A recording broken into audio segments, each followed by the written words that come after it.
Kaixo guztioi, jarraitzen dugu erreakzio kimikoekin, aurreko bideoan ikusi dugu zelan idazten diren erreakzio kimikoak, problema batetik abiatuta. Orain ikusiko dugu, erreakzio kimiko horiek idatzita daukagunean, zelan doitzen diren. Eta hau da, bigarren pausua, bale? Arau bat dago, masaren kontserbazioaren legea, eta horrek esan nahi du, erreaktiboetan agertzen diren atomoen kantitatea, adibidez, sodio, Na, hemen agertzen diren atomo kantitatea, eskuinean, hau da, produktuetan berdinak agertu behar direla. Hau da, erreakzionatzerakoan gauzak nahaztatzen dira konposatu berriak sortzeko, baina osagaiak, hau da, atomoak berdinak eta kantitate berdinak jarraitu behar dutela. Orduan, ziurtatu behar dugu, eskerrean eta eskuinean agertzen direla atomo mota berdinak eta kantitate berdinean. Hori da doitzea. Hau bigarren, hirugarren DBH-en ikasten da, baina, igual komenigarria da birpasatxo bat egitea, eta birpasatzeko egingo duguna da, lau adibide hauek egitea. Doitzeko prozesuan ez da inola behar hau guztia egitea, elementu bakoitzari kolore bat esleitzea, eta gero konposatua, kolore hauekin ikustea zenolako itxura, eta hau ez da realitatean horrela, baina da, laguntzeko. Prozesu hau bakarrik egiten dut, batzuetan kostatzen delako hauek ulertzea, azpi zenbakiak, aurren agertzen dira zenbakiak, zea dira nahi duten, eta horrelako kodifikazioarekin asko errazago ikusten du gure begiak, bale? Orduan egin dudana da, hemen agertzen diren elementu ezberdinak, sodioa, oxigenoa, hidrogenoa, hemen berriz agertzen dira eta baita ere karbonoa, jartzen ditut eta bakoitzari esleitzen diot kolore bat.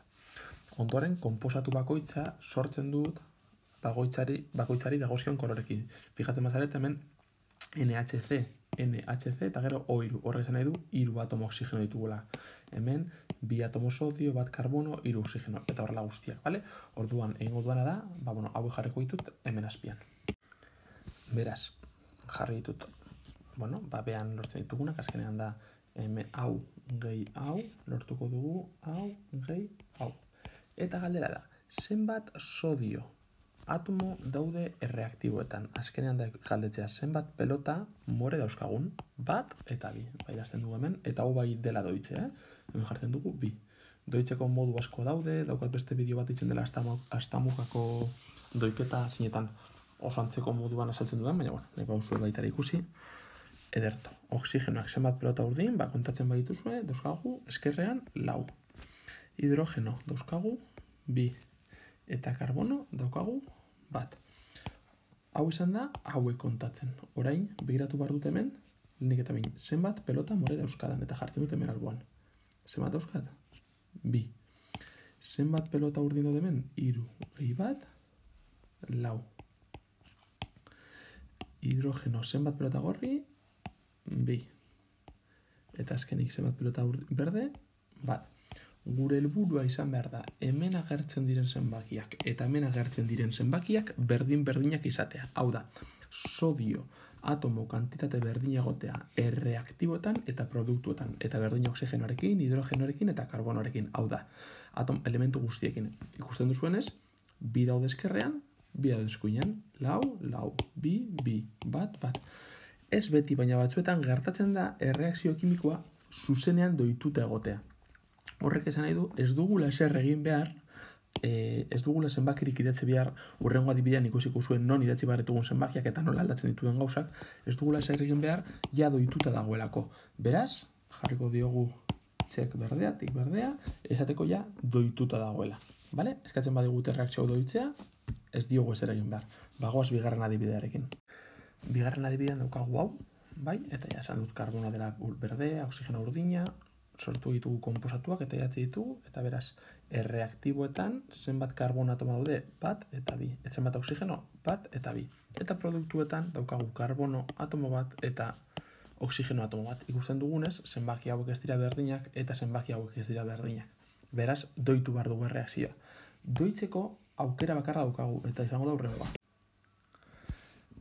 Beraz, zenbakiak jarri alditugu hemen, konposatu bakoitzaren aurrean. Eta zen nahi duena da, zenbaki bat jartzen baut, konposatu hau, 2 bat jartzen baut hemen, konposatu hau 2 aldiz izango dudala. Hemen jartzen baut 2, honelako 2 izango nituzkela, eta jartzen baut hemen ediz 4, honelako 4 aldiz, beraz, zenbakiak aldatuko dira. Fijatzen bazaret, hemen dauzkagu 2, eta hemen 1. Lortu behar duguna da, hemen pelota gehiago izatea. Beraz, frogatuko dugu bi bat jartzen. Bi bat jartzen badugu, honek adierazten duena da, izango ditugula honelako beste konposatu bat. Beraz, berriro ere zenbatu behar dugu. Nola bikoiztu dugu bai karbono eta bai oxigenoa. Bi pelota berde ditugu orain, beraz, bat izan beharrean, bi izango ditugu, tatzatzen dugu bat, eta bi jartzen dugu, eta berdina gertatzen zaigu hemen. Bi pelota urdin dauzkagula, beraz, tatzatzen dugu hau, eta bi bat jartzen dugu. Nola bi, eta bi, hau da, zenbaki hauek berdinak dira, eta zenbaki hauek berdinak diren, lortu dugu gure erreakzio kimikoa doitzea. Beraz, doitzeko egin duguna da, bi bat jarri dugu konposatu honetan, produktuetan, eta ja lortu dugu masaren kontserbazio legea betetzea. Guazen urrengo adibide batekin. Bueno, erreakzio hau daukagu, jarritugu elementuak, agertzen diren konposatuak, jarriko dugu baitere, gogoratu parafernalia guzti hau ez dela egin behar, eta hau dela modu bat doitzeko. Helburua da hemen zenbaki egokia jartzea, eta jartzeko kapasak bazarete zuzenean, listo. Hau guztia ahaztu. Gogoratu hau dela bisualei egiteko. Bale, fijatzen bazarete, dauzkagu hidrogeno, kloro eta hidrogeno eta kloro gehiago produktuetan erreaktiboetan baino. Beraz egin barko duguna da zenbakiak hemen jarri kantitate hauek handiagotzeko. Lehenik eta behin, aluminioaren aurrean ez dugu zer jarriko, ze aluminio bat dago leku bakoitzan, ezta? Hori bat dago leku bakoitzan, beraz ez dauka logika askorik hemen zenbakia jartzea. Eta hemen zenbaki bat jarri behar dugu, baina arrazotxo bat daukagu. Hemen daukagu pelota gorri bat eta hemen bi. Beraz, hemen bi bat jartzen badugu, bi pelota gorri lortuko ditugu, eta berdinduko dugu. Baina, lortuko genituzke baita ere, imaginatu, nago adibide bat egiten. Imaginatu, hau egiten dugula. Orduan izango genituzke bi gorri, baina bi urdin eta hemen hiru urdin. Eta saia gertatuko zaigu biderkatu beharko genuke beste zenbaki batekin, eta hau aldatuko zen, bale, arazoa daukagu.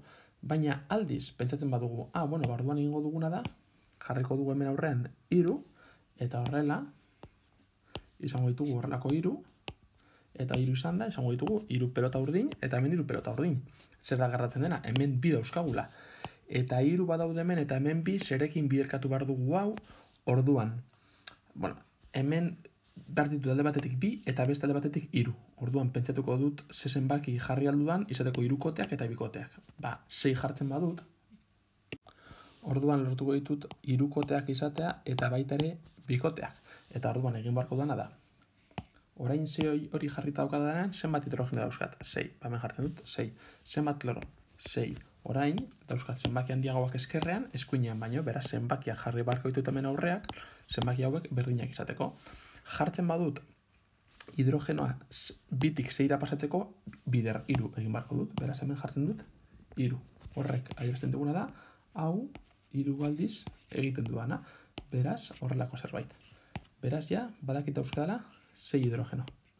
Zenbaki hau ja daude berdinduta. Kloraren kasuan hemen dauzkat 3, baina behar ditut 6.